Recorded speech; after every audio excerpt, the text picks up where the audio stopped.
នេះពិតជាការប្រឆាំងជប៉ុនដ៏គួរឲ្យរំភើបបំផុតការជួបជុំដ៏រន្ធត់នៅប្រទេសកូរ៉េតែមានមនុស្សជួបរបស់ជនជាតិជប៉ុនប៉ុន្តែក៏មានការពិសោធន៍លើកងទ័ព731នាក់ត្រូវបានលាតត្រដាងអេរីយ៉ាប់របស់ជនជាតិជប៉ុនត្រូវបានបង្ហាញឲ្យឃើញនៅទីបំផុតគាត់គឺជាខ្សែភាពយន្តសកម្មភាពភ័យរន្ធត់ដែលផលិតដោយ Netflix ជាសត្វចម្លែកនៃរដ្ឋធានីរឿងនេះបានចាប់ផ្ដើមនៅឆ្នាំ1945ជនជាតិជប៉ុននៅកូរ៉េខាងជើងបានទទួលសេចក្តីល្អដំណឹងនៃការបរាជ័យរបស់កងទ័ពជាស្រេចដើម្បីដកថយក្នុងរយៈពេល48ម៉ោងប៉ុន្តែមូលដ្ឋាននេះបានធ្វើការពិសោធន៍មនុស្សធម៌ជប៉ុនបានបញ្ជាឲ្យបំផ្លាញភស្តុតាងទាំងអស់ធុងពិសោធន៍នៅក្នុងទ្រង់ដែកគឺត្រូវបានសម្លាប់ដោយក្រុមសាកសពត្រូវបានដឹកទៅក្នុងរយៈពេល24ម៉ោងសាកសពនៅក្នុងទីក្រុងត្រូវបានកូរជាគំនរដូចជាសម្រាមរបស់តែមួយគត់ដែលជនជាតិជប៉ុនបានយកទៅគឺសារធាតុរ៉ាវអាត់កំបាំងទាំងនេះចុងបញ្ចប់នៃផ្លូវរួមក្រំដីគឺធ្ងន់ទ្វារដែកហាក់ដូចជាមានសត្វធំមួយត្រូវបានចាក់សោនៅខាងក្នុងត្រូវបានគូម្ដងហើយម្ដងទៀតដើម្បីខូចទ្រង់ទ្រាយជនជាតិជប៉ុនដែលកំពុងដុតភ្លើងនៅលើភីគីម្ខាងទៀតភ័យខ្លាចពួកគេបានព្យាយាមប្រើភ្លើងដើម្បីលុបបំបាត់ការនៃអំពើបាបសត្វចម្លែកដ៏ធំមួយដែលមិនមែនជារបស់មនុស្សបានទម្លុះទ្វារដែកសត្វចម្លែកបានបាត់ខ្លួនជាមួយមូលដ្ឋានទ័ពជប៉ុននៅក្នុងអណ្ដាតភ្លើងកងទ័ពជប៉ុនបានងាកទៅរកកូរ៉េខាងជើងស្ត្រីមួយចំនួនធំបានបាត់ខ្លួនតាមពិតទៅពួកគេទាំងអស់ត្រូវបានចាប់ខ្លួនដោយកងទ័ពជប៉ុនបានធ្វើការពិសោធន៍ជីវគីមីស្ត្រីទាំងនេះរងរបួសពេញខ្លួនហើយមើលទៅគួរឲ្យខ្លាចណាស់ក្រុមជនជាតិជប៉ុនមួយក្រុមបានដាក់កាត់ហើយគូសនៅលើជំរកទាំងអស់សូមឲ្យស្ត្រីទាំងនេះចូលមកជិត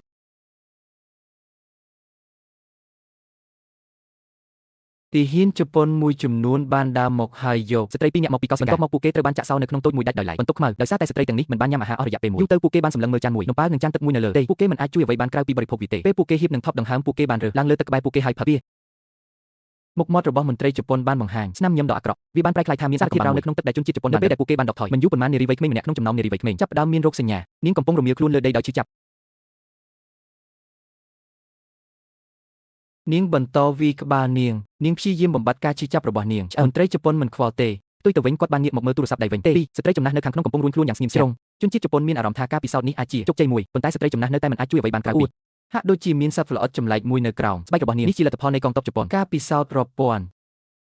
ដើម្បីកត់ត្រាលទ្ធផលនៃការសិក្សាការពិសោធន៍នេះមន្ត្រីជប៉ុនបានរកឃើញវិចិត្រកងទ័ពជប៉ុនមានល្បិចកកំណត់កត់ត្រាជាមួយកាមេរ៉ាពីព្រោះរូបថតអាចคล้ายជាភស្តុតាងនៃការឈ្លានពានប៉ុន្តែគំនូរអាចត្រូវបានបកស្រាយថាជាការស្រមើស្រមៃទេរបស់វិចិត្រករមន្ត្រីជប៉ុនបានឲ្យជាងគំនូរគូរូបមួយរូបភាពរបស់ស្ត្រីម្នាក់វិចិត្រករបានយកពើមួយហើយដើរដោយប្រយ័ត្នប្រយែងទៅទ្រង់របស់ស្ត្រីមានស្នាមប្រឡាក់ឈាមនៅលើជញ្ជាំងនៃគាត់រត់ទៅទ្រង់របស់ស្ត្រីសាកសពស្ត្រីកំសត់នោះអាចមើលឃើញយ៉ាងច្បាស់ពេលពន្លឺភ្លើងពើប៉ះនឹងពីដានសត្វដ៏ធំមួយបានស្ទុះមករកនាងស្ត្រីនោះភ័យខ្លាចរហូតដល់ស្លាប់ជាសំណាងល្អសត្វចម្លែកនេះមិនទាន់ពេញវ័យនៅឡើយទេដៃរបស់នាងមិនបានបង្កការខូចខាតអ្វីដល់ស្ត្រីសម្លឹងមើលក្រចកខ្មៅនៅលើក្រញាំរបស់នាងបានផ្លាស់ប្ដូរពីការភ័យខ្លាចទៅជាទុក្ខព្រួយបន្ទាប់ពីនាងក្រោកឡើងនាងក៏ដើរទៅជិតទ្រង់ដែកនាងបានស្គាល់ខ្សែរបស់សត្វចម្លែកគំនិតអំពីសត្វចម្លែកបានរសាត់ត្រឡប់ទៅមួយឆ្នាំមុននៅពេលនោះសត្វចម្លែកនោះពិតជាក្រីក្រដើម្បីផ្គត់ផ្គង់គ្រួសាររបស់គាត់បានមកទៅកាន់មន្ទីរពេទ្យជប៉ុននៅកូរ៉េខាងជើងនៅថ្ងៃដំបូងគាត់មិនចង់ទេធ្វើការគាត់បានឃើញរាងស្លេមរបស់ជនជាតិជប៉ុនឈុតឆាកបង្ហូរឈាមបែបនេះធ្វើឲ្យកំណែនេះមិនអាចទ្រាំទ្របានរាងកាយរបស់គាត់កំពុងរងទុក្ខគាត់អាចលាក់ខ្លួនបានតែនៅក្នុងភាពញញ៉ៃយ៉ាងជូរចត់អ្នកទោសដែលទទួលខុសត្រូវក្នុងការសម្អាតបានរត់មករកគាត់បានលួងលោមកំណែនេះហើយធ្វើឲ្យនាងមានអារម្មណ៍រីករាយដោយសារតែអាកប្បកិរិយាអមនុស្សធម៌របស់ជនជាតិជប៉ុនគាត់ស្អប់កំណែជប៉ុនក្រៅពីការសម្អាតមន្ទីរពិសោធន៍គាត់អាចរងចាំតែនៅក្នុងទ្រង់ប៉ុណ្ណោះកំណែនេះតែងតែឃើញគាត់ប៉ះរូបចម្លាក់ខ្សែដោយមិននឹកស្មានដល់ action បែបនេះបានคล้ายជាសត្វចម្លែកអាស៊ីនមានកូនស្រីម្នាក់ដែលកំពុងតែសម្លឹងមើលសម្រាប់ខ្លួននាងផ្ទាល់នាងឈ្មោះកៃយូប៉ុន្មានថ្ងៃនេះនាងបានដឹងថាអ្នកដែលបាត់ខ្លួនស្ត្រីនៅទីក្រុងប៉េកាំងមន្ទីរពេទ្យជប៉ុនមួយនៅថ្ងៃនេះកៃយូនិងមិត្តភក្តិរបស់នាងបានទៅមន្ទីរពេទ្យមិត្តភក្តិរបស់នាងបានទាក់ទាញចំណាប់អារម្មណ៍របស់បុគ្គលិកកៃយូបានលួចចូលទៅក្នុងបន្ទប់ព័ត៌មានដើម្បីស្វែងរកឯកសារវិទ្យាសាស្ត្រប៉ុន្តែគាត់មិនបានរកឃើញតម្រុយមានប្រយោជន៍ណាមួយឡើយលុះដល់ពេលពួកគេហៀបនឹងចាក់ចេញភ្លាមនោះមន្ទីរពេទ្យបានបន្លឺសំឡេងកាំភ្លើងមនុស្សគ្រប់គ្នាភ័យស្លន់ស្លោគីលីនុបថាយិកាបានពន្យល់ថាកងទ័ពនៅក្បែរនោះហាត់បាញ់ប៉ុន្តែសំឡេងកាំភ្លើងច្បាស់ណាស់ថាមកពីបន្ទប់ក្រោមដីនៃមន្ទីរពេទ្យនៅពេលនេះបន្ទប់ក្រោមដីនៃមន្ទីរពេទ្យបានคล้ายជាសត្វចម្លែកអាស៊ីនបានថាបោហើយបានសម្លាប់ជនជាតិជប៉ុនទាំងអស់ទាហាននៅជុំវិញនាងរឿងភាគកូរ៉េប្រឆាំងជប៉ុននេះបានសម្លាប់ជនជាតិជប៉ុនដល់ស្លាប់ជាពិសេសឈុតឆាកនៃការសម្លាប់សត្វចម្លែកនេះជនជាតិជប៉ុនពិតជាត្រជាក់ពេកមិនអាចមើលបានយុវជនបានប្រើសត្វល្អិតចម្លែកនៅក្នុងមន្ទីរពិសោធន៍ដើម្បីបង្កើតសត្វចម្លែកជីវគីមីដ៏គួរឲ្យភ័យខ្លាចមួយដោយជោគជ័យពេលសត្វល្អិតនេះចូលទៅក្នុងខ្លួនស្ត្រីចំណាស់ជាលេខាសាច់ដុំបានចាប់ផ្ដើមផ្លាស់ប្ដូរស្បែកនៅលើដងខ្លួនទាំងមូលបានផ្ទុះឡើងតែក៏ចាប់ផ្ដើមលាតសន្ធឹងបន្តិចម្ដងវាត្រូវបានជំនួសដោយក្រញាំមុតស្រួលជានាងបានត្រដុសសត្វចាប់ពីក្បាលនៅជិតទ្រង់នៅលើដីជនជាតិជប៉ុនម្នាក់បានស្លាប់ជនជាតិជប៉ុនដទៃទៀតកំពុងដេកលើដីដូចជាបានអធិស្ឋានសូមឲ្យដាហ្សូអាចជួយសង្គ្រោះខ្លួនឯងបានដោយមិននឹកស្មានដល់ដាហ្វូដានតេងបានបង្ហាញទឹកមុខរំភើបគាត់បានប្រាប់បុរសរបស់គាត់កុំឲ្យបាញ់ដោយសារតែរូបរាងរបស់សត្វចម្លែកមានន័យថាភាពជោគជ័យនៃការពិសោធន៍គាត់បានរងចាំយ៉ាងស្ងៀមស្ងាត់នៅក្បែរសត្វចម្លែក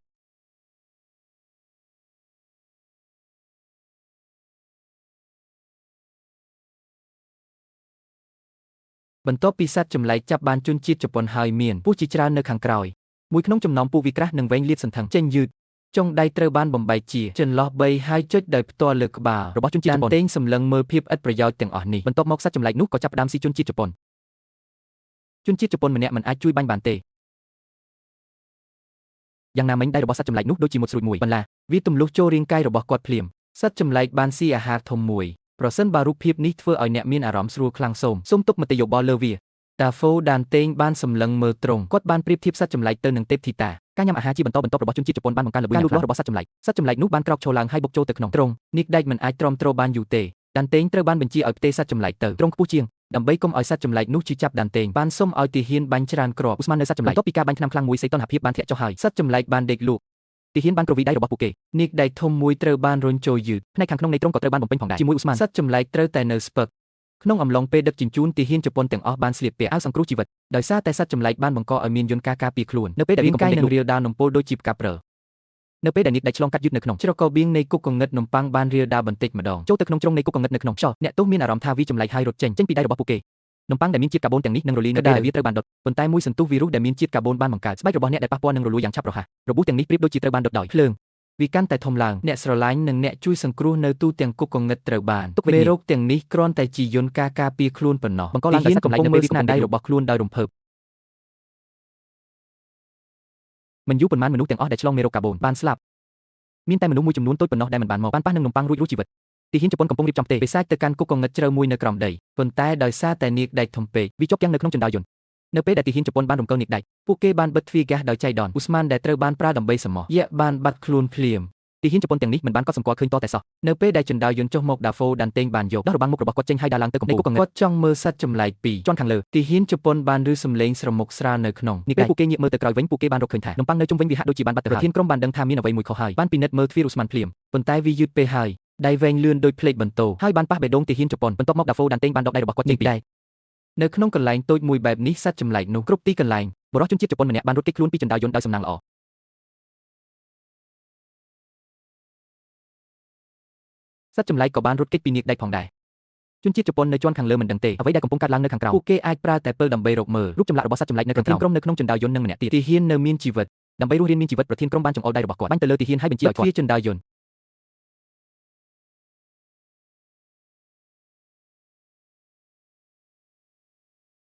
ទ្វារជណ្ដើរយន្តដែលខូចទ្រង់ទ្រីនឹងបង្កើតសំឡេងហើយសត្វចម្លែកនឹងស្លាប់ប៉ុន្តែប្រធានក្រុមនៅតែបន្តបង្ខំគាត់ឲ្យបិទទ្វារដោយកាំភ្លើងទាហានអាចបត់ឆ្វេងបានតែជាមួយរបស់គាត់ប៉ុណ្ណោះក្បាល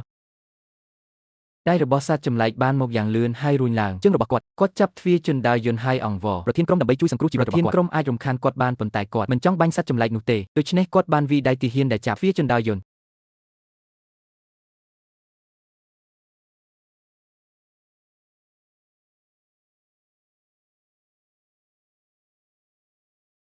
ប្រធានក្រុមគិតថាគាត់មានសុវត្ថិភាពដៃរបស់សត្វចម្លែកបានចាក់ទម្លុះរាងកាយរបស់គាត់ដោយផ្ទាល់ប្រធានក្រុមបានបន្តបាញ់ប្រហារដោយបំណងប្រាថ្នាយ៉ាងខ្លាំងដើម្បីរស់រានមានជីវិតចម្លែកឲ្យដកថយដោយជោគជ័យហើយបានទាញកងតាក់ជណ្ដើរយន្តប្រធានក្រុមដែលមានសំណាងគ្រប់គ្រាន់ដើម្បីរស់រានមានជីវិតបានបញ្ចុះបញ្ចូលដែនធីងឲ្យសម្លាប់គាត់សត្វចម្លែកដែលគាត់បានបង្កើតឡើងគឺជាគ្រោះមហន្តរាយមួយដានតេងមិនអាចទ្រាំនឹងសម្លាប់សត្វចម្លែកជាទីស្រឡាញ់របស់គាត់បានទេគាត់គ្រាន់តែព្រួយបារម្ភថាតើសត្វមានអំណាចឬស្រស់ស្អាតកងទ័ពជប៉ុននឹងអង្រួនកណ្ដឹងពេលវេលាដែលពួកគេបានសម្លឹងមើលសត្វចម្លែកដើម្បីទប់សត្វចម្លែកនោះពួកគេនឹងប្រើប្រាស់មនុស្សជាច្រើនដែលនៅរស់ជារៀងរាល់ចម្លែកមិនត្រឹមតែរឹងមាំនិងរហ័សរហួនប៉ុណ្ណោះទេថែមទាំងមានសមត្ថភាពព្យាបាលដោយខ្លួនឯងដ៏ខ្លាំងផងដែរប្រសិនបើអ្នកវិនិយោគនៅក្នុងសមរភូមិវាគឺជាអាវុធដ៏មានឥទ្ធិពលបំផុតប្រធានក្រុមបានសុំឲ្យដេសូបន្តដាំដុះសត្វចម្លែកទាំងនេះជាច្រើនទៀតដែលមានបន្លែនេះគឺជាវត្ថុពិសោធន៍តែមួយគត់ដែលទទួលបានជោគជ័យ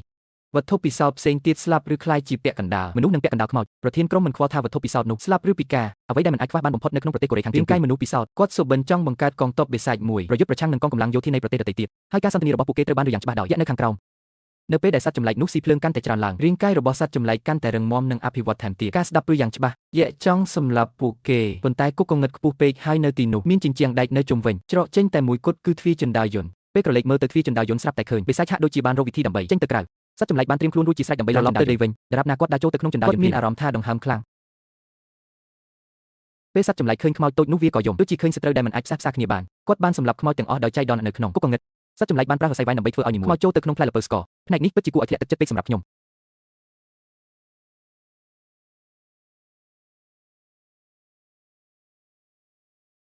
បន្ទាប់ពីសត្វចម្លែកបានសម្លាប់ស្រទាប់នេះរួចគាត់បានបន្តដើម្បីកាត់ស្រទាប់មួយទៀតខ្មោចទាំងពីរបានសម្លឹងមើលជណ្ដើរយន្តនោះទើបតែឡើងមកហើយញ័រខ្លួនសាច់និងឆ្អឹងដែលបាក់នៅខាងក្នុងគួរឲ្យខ្លាចដៃដ៏ស្រស់ស្អាតមួយបានលូកដៃយឺតទៅរកខ្មោចពីរវាបានប៉ះមុខខ្មោចមួយធ្នមហើយលូកដៃទៅចេញទៅខ្មោចផ្សេងទៀតចៃដន្យណាស់សត្វចម្លែកដែលកំពុងស៊ីខ្មោចនោះចៃដន្យដែលបានជួបបុរសដែលបានមកជួយសង្គ្រោះមនុស្សឥឡូវនេះយក្សបានធ្វើឲ្យភ្នែករបស់វាឡើងក្រហមដៃដ៏មានអំណាចមួយបានអប់ជុំវិញសសរហើយបានធ្វើឲ្យមានស្លាកស្នាមលើកទី1ហើយដែលគាត់បានឃើញសត្វនេះគាត់ភ័យខ្លាចរហូតដល់ស្លាប់សត្វចម្លែកបានបាក់ដៃរបស់វាហើយសម្លឹងមើលគាត់ដោយកំហឹង ការវាយប្រហារដោយដៃនេះមួយគឺសាហាវណាស់ស្មារបស់សត្វចម្លែកត្រូវបានចាក់ដោយដៃប្រហែលជាគាត់ឆ្លងមេរោគហើយមើលទៅបានផ្លាស់ប្ដូរពេលដែលសត្វចម្លែកហៀបនឹងវាយប្រហារម្ដងទៀតកាំបិតមួយបានចាក់ក្បាលសត្វចម្លែកវីនេរីកៃយូបានរត់ទៅរកសត្វចម្លែកជាមួយតែសត្វចម្លែកបានបង្ខំឲ្យគ្រាប់កាំភ្លើងចេញពីរាងកាយរបស់សត្វចម្លែកឃើញស្ថានភាពមិនបានល្អណាស់គាត់ក៏ទាញខេយករត់ចេញភ្លាមចេញសត្វចម្លែកក៏ដេញតាមគាត់ដែរបន្ទាប់ពីការប្រយុទ្ធគ្នាកំពុងហ្គាសមួយត្រូវបានគូសលើស្មានមួយចំនួនធំបានបង្កឲ្យមានសត្វចម្លែកមួយគេងកៃយូដែលកំពុងដើរនៅពីមុខគាត់ក៏ត្រូវបានចាប់ខ្លួនដោយកងទ័ពជប៉ុនផងដែរវីនេរីមានគំនិតអមនុស្សធម៌ជាងគាត់ចង់ឲ្យខេយជួបម្ដាយរបស់គាត់ដែលបានក្លាយជាសត្វចម្លែកម្ដាយរបស់សត្វចម្លែកបានដើរយឺតមករកគាត់ពេលកំពុងសម្លឹងមើលដៃលួយនិងក្រចកពណ៌លឿងគាត់មិនហ៊ានស្រមៃថាមានអ្វីធ្វើទារុណកម្មម្ដាយរបស់គាត់ទេបានរងខ្មោចមួយបានខ្សឹបប្រាប់នៅលើកំពូលគុកគងឹតសត្វចម្លែកបានធ្វើការវាយប្រហារយ៉ាងខ្លាំងកៃយូបន្ទាប់ពីសត្វចម្លែកបានឮសំឡេងដែលធ្លាប់ស្គាល់សំឡេងវាឈប់វាយប្រហារម្ដាយក្នុងរូបកាយបានយកឈ្នះជីវៈពីរោះនៅក្នុងសំឡេងស្រែកយំរបស់ម្ដាយក្មេងស្រីនោះបិសាចបានរំលឹកឡើងវិញពីរឿងតូចតាចដែលគាត់បានធ្វើនៅពេលនេះគាត់កំពុងសម្លឹងមើលរបស់គាត់កូនស្រីនៅតែគាត់មានការភ្ញាក់ផ្អើលយ៉ាងខ្លាំងចំពោះទស្សនវិជ្ជានៅក្នុងពីមុខគាត់បានបញ្ជាឲ្យមន្ត្រីក្រមអាវុធរបស់គាត់បាញ់សត្វចម្លែកបានការពារកូនស្រីរបស់គាត់ដោយផ្ទាល់គាត់បានប្រើរាងកាយដ៏ធំរបស់គាត់ដើម្បីទប់ទល់នឹងគ្រាប់កាំភ្លើងនៅពេលដែលភ្លើងរបស់ខ្មោចកាន់តែខ្លាំងឡើងសត្វចម្លែកនោះបានអភិវឌ្ឍទម្រង់ពិសេសជាងមុនតែនៃស្មាបានដុះមេឃជាច្រើនវាបានបង្កើតជារបាំងដែលមិនអាចបំផ្លាញបានរបាំងនេះត្រូវបានគេហៅថាសេចក្តីស្រឡាញ់របស់ម្ដាយគ្រាប់កាំភ្លើងនោះបានតម្រង់ទៅម្ដាយហើយកូនស្រីមេឃឈើនៃដៃបែកខ្ញាច់ហើយធ្លាក់ចេញសត្វចម្លែកដឹងថាវានឹងដួលរលំឆាប់នេះងួយគេងសត្វចម្លែកបានកាត់ខ្សែសង្វាក់កូនស្រីរបស់គាត់បានបោះកូនស្រីរបស់គាត់ចូលទៅក្នុងកន្លែងសុវត្ថិភាពមួយជ្រុងគាត់បានងាកមកហើយចាប់ផ្ដើមសម្លាប់ខ្មោច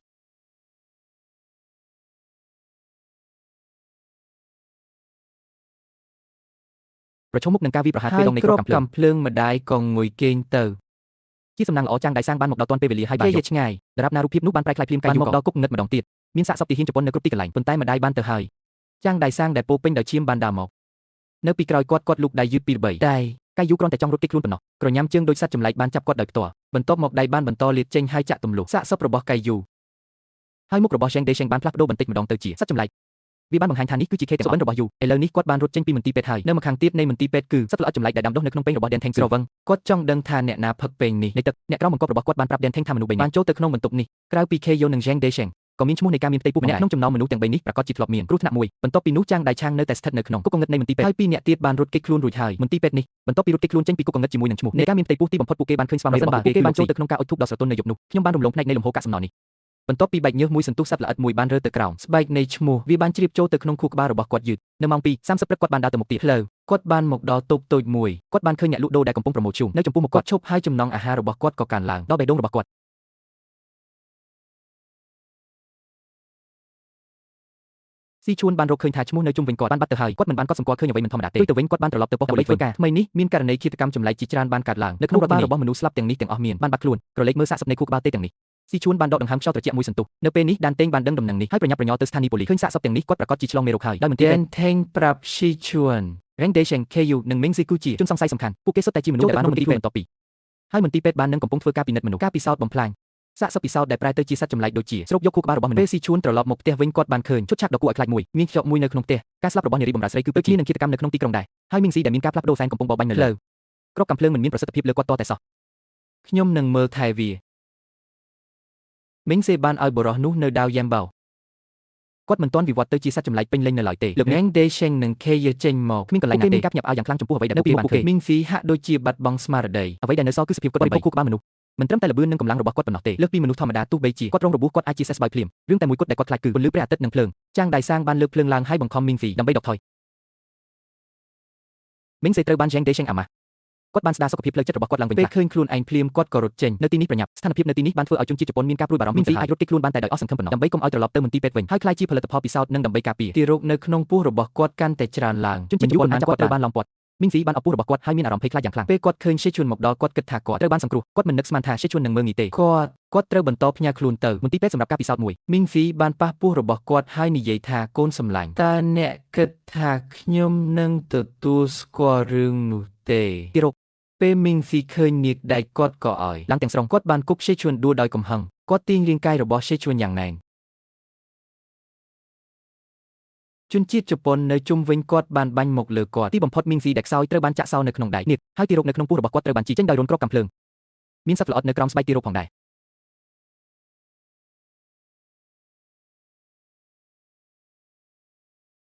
ខ្មោចដែលមានទោសបានទះកំភ្លៀងស្ត្រីនោះបន្ទាប់ពីម្ដាយបិសាចនៅក្នុងគុកគងឹតបានឬសំឡេងនោះនាងស្រាប់តែទម្លុះត្រង់ចេញនាងបានសម្លាប់ខ្មោចនោះដោយឈួត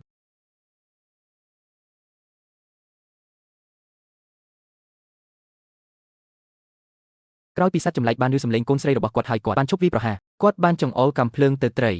បន្ទាប់មកក្រុមជនជាតិជប៉ុនមួយក្រុមបានមកឡោមព័ទ្ធសត្វចម្លែកគាត់បានទាញត្រីចេញពីទ្រុងគាត់ដឹងថាគ្រាប់កាំភ្លើងមិនអាចធ្វើអ្វីបានទេសត្វចម្លែកបានបញ្ជាឲ្យជនជាតិជប៉ុនចេញទៅក្រៅភ្លាមដើម្បីរៀបចំសម្រាប់ការវាយឆ្មក់មួយពួកគេបាននាំត្រីទៅដល់ទីនោះតាក់ទាញយក្ស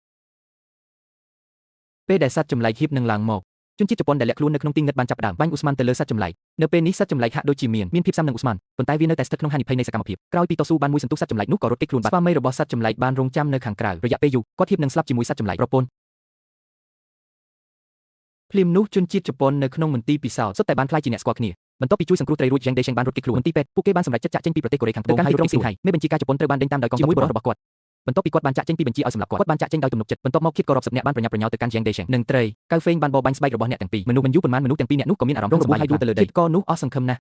នៅពេលវេលាដ៏សំខាន់នេះម្ដាយរបស់សត្វចម្លែកបានប្រញាប់ប្រញាល់លើការផ្ទុះនោះបានបាក់ដៃរបស់គាត់តែម្ខាងប៉ុណ្ណោះឃាតក៏បានស្ទុះឡើងដោយក្បាលរបស់ពួកគេអ្នកខ្លះត្រូវបានឃាតក៏ចាក់អ្នកខ្លះត្រូវបានជន់ឈ្លៃរហូតដល់ស្លាប់